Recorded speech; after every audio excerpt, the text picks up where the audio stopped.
Welcome back to the Daily Quota. I'm your host, Nicholas Hill, and in today's lesson, we're going to prepare for your first QBR presentation. Now, what is a QBR? This stands for Quarterly Business Review, and this is a quarterly meeting that you're going to hold with your team and your manager to go over your sales results for the quarter and what you're planning to do to hit your targets next quarter. So the goal of a QBR is kind of threefold. One, it helps to keep you and your team members accountable to one another. Two, it helps you to highlight any successes and learnings to evangelize across the team. And three, it helps you to make sure that you're kind of holding yourself accountable to your goals, what you're committing to for the next quarter, and how you're going to get there. It's also just a really good way to get a second set of eyes on everything that you're doing. People can kind of poke holes in your strategy, or they can give you tips and help you to succeed. So ultimately, a QBR is a very valuable event. It's normally held over, 1, 2, 3 days with your team, normally at the beginning of each quarter. And I would lean into these. Now, back when I was in sales, I used to either love QBRs if I had done really well, or dread them if I had done really badly. But hopefully, given the tips in this lesson, you will be more than prepared to present your results. So let's talk a little bit about how you should prepare for your QBR and what you should present. The first thing that they're going to ask you to present is your results for the last quarter. So you're going to present what was the amount of revenue that you closed and how did that compare to your target. Now, it can be very tempting to make excuses right off the bat if you didn't hit your target. So let me kind of caution you against doing that. You want to stick to the facts here. So the first thing you're going to say is, my target was $122,000 in ARR, and I hit $108,000, hitting, 89% of target. That was probably bad math, but you don't want, and then what you don't want to do is say, and really, the reason for that is because this deal fell through and this deal happened, and then, I didn't really hit the ground running and I should have done more emails. You don't want to get off script, right? The only time you need to get off script on a QBR is if your manager or your team is asking you questions. Otherwise, stick to the script. Here's the amount of revenue I closed. Here's how it compared to my target. Then you want to review any won deals and any lost deals. So for your won deals, the deals that you succeeded, you want to go over anything that you learned or anything that helped you win the deal. The goal is to evangelize best practices for the rest of your team. For lost deals, you want to review any learnings. So this deal was lost because of a procurement blocker, IT blocker, an objection that I didn't foresee. You want to let your team know not only why was the deal lost, but what did you learn from that you can do better next time. Now, when you're talking about why a deal is lost, focus on what's within your control. So if it was an IT blocker or a procurement blocker, I would say something like, in this deal, towards the end, towards the late stage of the opportunity, we found out that procurement had been tasked with reducing their budget for the fiscal year, and I was unable to show a valuable enough ROI to overcome that objection. So notice what I've done is I've taken accountability for my own part of why this deal was lost, and your manager and your team are going to respect that. Now, what's important is that you keep an eye on this from a lens of, what am I going to do next time? So what I might say is, for my next opportunity, I plan to work with the value engineering team to build a stronger ROI statement that focuses on tool consolidation, right? Whatever it is, right? Whatever makes sense based on what you learned from that opportunity. So, how much did you close? How did it hit your target? What are the deals that the notable deals that you won? What are the notable deals that you lost? That's usually it for how you're going to go over the last quarter. Then what you want to do is focus on the next quarter. You want to focus on what is actually in my pipeline right now. What are my goals for next quarter? What is my commit for next quarter? What is my quota for next quarter? And how do I plan to get there? So you're going to talk about the health of your pipeline, the total pipeline value, how it supports your future targets. You'll talk about your current outreach activities. What am I doing to build my pipeline? When am I planning to do this activity? You'll talk about your lead sources. Where is my pipeline coming from? That can help your team too, by the way, to understand like, oh, well, this person's seeing success from LinkedIn groups, or this person is seeing success from cold calling, et cetera, et cetera. Then you'll talk about your key opportunities. If there are any big deals in your pipeline, you need to walk through them. Share their stage, their expected close date, their deal size, explain your plan to win these deals. What am I going to do? What are my next steps? What am I still missing in MedPick, and what do I have? Do I have a strong champion? How far along are they? Have I tested them? You want to give kind of the story of those opportunities, but keep it succinct, right? You don't want to go off on rabbit holes. And you should really have this information kind of memorized. You don't want to be pulling up your CRM to go through notes in the middle of your QBR. And we'll talk about that in a minute. Provide your forecast, include commit deals, best case deals, strong and weak pipeline. We talked about forecasting in an earlier lesson. And then talk about your goals and focus areas. So on top of quota attainment, what are the additional goals that you have? Maybe your goal is to increase your amount of Director Plus activity. Maybe your goal is to learn the product in a more robust way. Maybe your goal is to present your first demo. Maybe your goal is to build your own business case.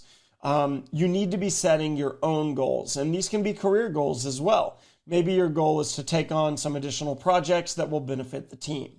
So work with your manager and understand what your goals are going to be. Then you want to identify, and when it comes to your goals, keep them SMART, which means specific, measurable, I think actionable. I don't remember them all. Results-oriented and time-bound, right? They need to be practical, basically. So make sure that your goals are something that next quarter you can come in and talk about, did I achieve it or not? Then you want to talk about the obstacles that you're facing. What are the things that stalled you last quarter, and how are you planning to get through those obstacles over the next quarter? Or do you foresee any obstacles to your growth over the next quarter to hitting your goals that you need to get out in front of your manager right away? And then finally, what support do you need? What support or assistance from leadership or other teams do you need to overcome these obstacles? And I would go so far as to say that a QBR is one of the best places where you can raise your hand and say, I need help.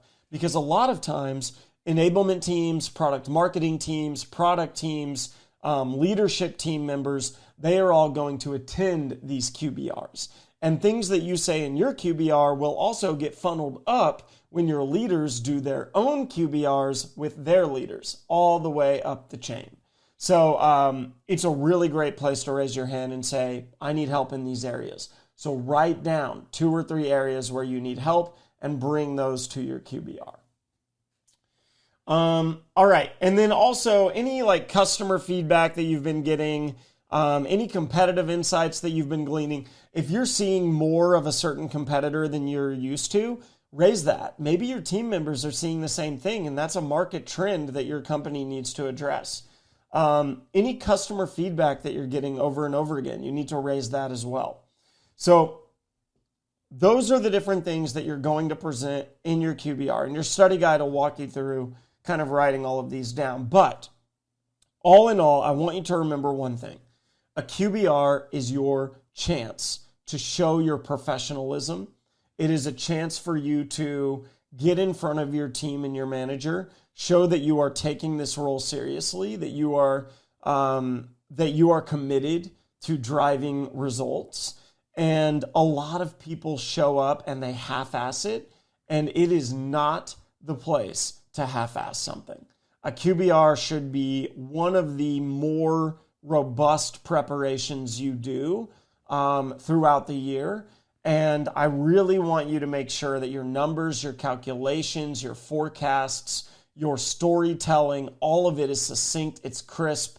I would go back and I would take the lesson on preparing for a perfect presentation, which is in this course. That's going to help you prepare. But you need to make sure that you are getting rest, that you're hydrated, that you're not hungover. Normally, these QBRs are being held at offsites where the whole team is going out for drinks the night before. Resist the temptation to overindulge because you really need to look crisp for your QBR. You want to be careful not to brag. If you knocked your numbers out of the park, be thankful, be humble. Make sure that you share the learnings that got you there, and make sure that you're not sitting on your hands for the next quarter, right? Make sure that you're telling them, hey, I'm not complacent. I realize that quarter is now over, and it's time for me to continue to contribute. And then likewise, if you had a bad quarter, it's okay. Every single person has big deals that they've lost. They have quarters where they've totally missed. I've had quarters before where I closed nothing, not even 1% of my quota, and I survived, right? We sales managers know that even the best salespeople are going to have good and bad quarters. You're going to have ups and downs. So if you had a bad quarter, it's okay. Don't fall on your sword, right? Just show up and present your results and present what happened. Make sure to focus on the effort that you're going to continue to put in. Make sure to focus on the learnings that you've gathered, because that's going to show coachability, iteration, improvement, and that's what's going to be so important. I think that's it for now. Now it's your turn. You are going to, for today's assignment, prepare for your upcoming QBR by filling in each of the areas that we've covered. For your forecast number, you can use the forecast that you built in our previous lesson. Make sure you take notes on feedback from your manager and peers during the QBR, and actually it's good to show that you're taking notes on what they're telling you. Make a show of it, right? You got a notebook, I'm making notes of what you're saying, right? They want to know that they're being heard. And then create specific next steps to implement any of the changes that are discussed during that QBR. Something that will take you very far is take notes during the QBR, and then during the next QBR, mention what you heard during the last one, what you did to fix it, and what the results were. That is such a pro move. And then the last thing that I would say is, it's okay to actually meet with your manager before the QBR to give them a preview of what you're planning to present. It might seem a little funny because the QBR is kind of the place where you're supposed to be doing that for the first time, but it will help you realize that you're on track. And you don't want your manager to be completely sidelined or surprised during a QBR. So make sure that you are, make sure that you're thinking about that, right? Cool. Your study guide is going to walk you through all of this. And that is it for today's lesson on the daily quota. And good luck on your first QBR. QBRs can be incredibly fun. You're going to learn a lot. You're going to bond with your team over the good, the bad, and the ugly. But you should be approaching this with an open mind and a sense of learning. And you'll end up having a good time. That's it for today's lesson on the daily quota. Thank you so much for listening, and we'll see you next time.